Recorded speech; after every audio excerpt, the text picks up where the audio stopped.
কলম্বিয়ায় বোমা হামলা, আহত 17। দক্ষিণ কোরিয়া ধসে পড়ল সেতু, নিহত 2। 23 বছর পর জেনিনে ইসরায়েলি ট্যাঙ্ক মোতায়েন।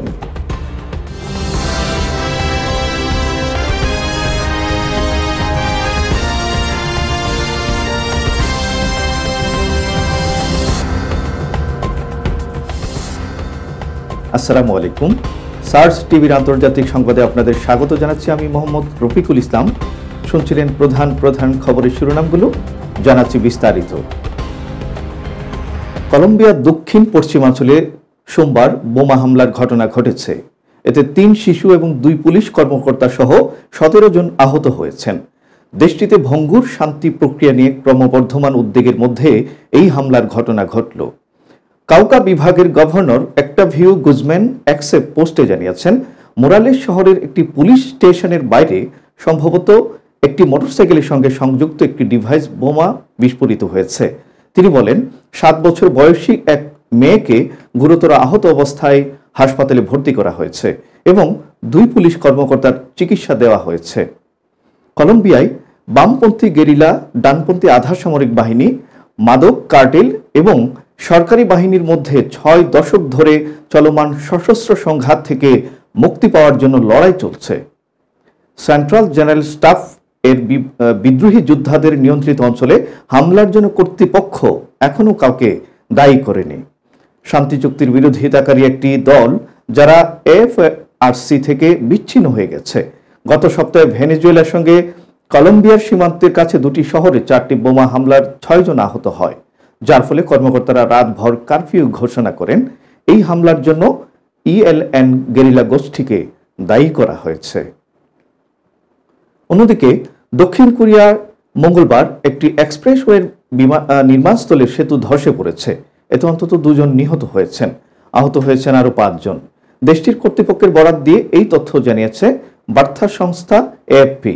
সিউলের স্বরাষ্ট্র মন্ত্রণালয়ের একজন কর্মকর্তা এএফপিকে বলেন, দুর্ঘটনায় কমপক্ষে 2 জনের মৃত্যু হয়েছে এবং 3 জন গুরুতর আহত হয়েছে বলে ধারণা করা হচ্ছে।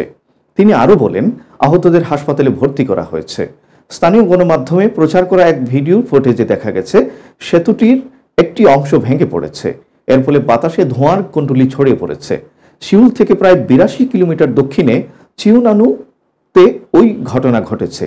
দেশটির ভারপ্রাপ্ত প্রেসিডেন্ট চু সাং মুক উদ্ধার অভিযানে অংশ নেওয়ার জন্য কর্মীদের জরুরি নির্দেশনা জারি করেছেন। অন্যদিকে 2002 সালের পর প্রথমবারের মতো পশ্চিম তীরের জেনিন শরণার্থী শিবিরে ইসরায়েলি ট্যাঙ্ক মোতায়েন করা হয়েছে। সেই সঙ্গে সেখানে হামলাও জোরদার করা হয়েছে। সিএনএন ও পার্স টুডের প্রতিবেদনে এই তথ্য জানানো হয়েছে। ইসরায়েলি প্রধানমন্ত্রী বেনিয়ামিন নেতানিয়াহু রোববার তেল আবিবের কাছে হলন শহরে সোমবার সেনাবাহিনীর নতুন অফিসারদের অনুষ্ঠানে এক সংবাদ সম্মেলনে বলেন, ইসরায়েলি সেনাবাহিনীর পশ্চিম তীর এবং লেবাননের লড়াই চালিয়ে যাবে। পার্স টুডে জানিয়েছেন, 2025 সালের 21 জানুয়ারি থেকে ইসরায়েলি সেনাবাহিনীর উত্তর পশ্চিম তীরের ফিলিস্তিনি শরণার্থীদের শহর ও শিবিরগুলোতে, বিশেষ করে জেনিন, তুলকালাম এবং তুবাস প্রদেশে আয়রন ওয়াল নামে তাদের সামরিক হামলা জোরদার করেছে। ফিলিস্তিনি কর্মকর্তারা সতর্ক করে বলেছেন, ওই হামলায় পশ্চিম তীরকে ইসরায়েলের সঙ্গে সংযুক্ত করা এবং এর উপর পুরো কর্তৃত্ব প্রতিষ্ঠার পরিকল্পনার অংশ হিসেবে নেতানিয়াহুর মন্ত্রিসভা এই আগ্রাসন শুরু করেছে। এদিকে ইসরায়েলি প্রতিরক্ষামন্ত্রী ইসরায়েল কাতজ বলেছেন, ইসরায়েলি বাহিনী জাবাল আল শেখ এবং সিরিয়ার সঙ্গে বাফার জোনে অনির্দিষ্ট সময়ের জন্য থাকবে।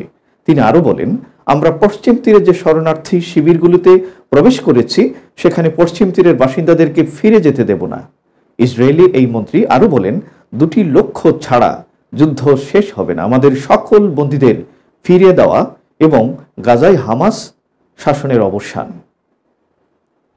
দর্শক, এই ছিল এখনকার মতো সংবাদে। পরবর্তী সংবাদ দেখার আমন্ত্রণ জানিয়ে এখানেই শেষ করছি।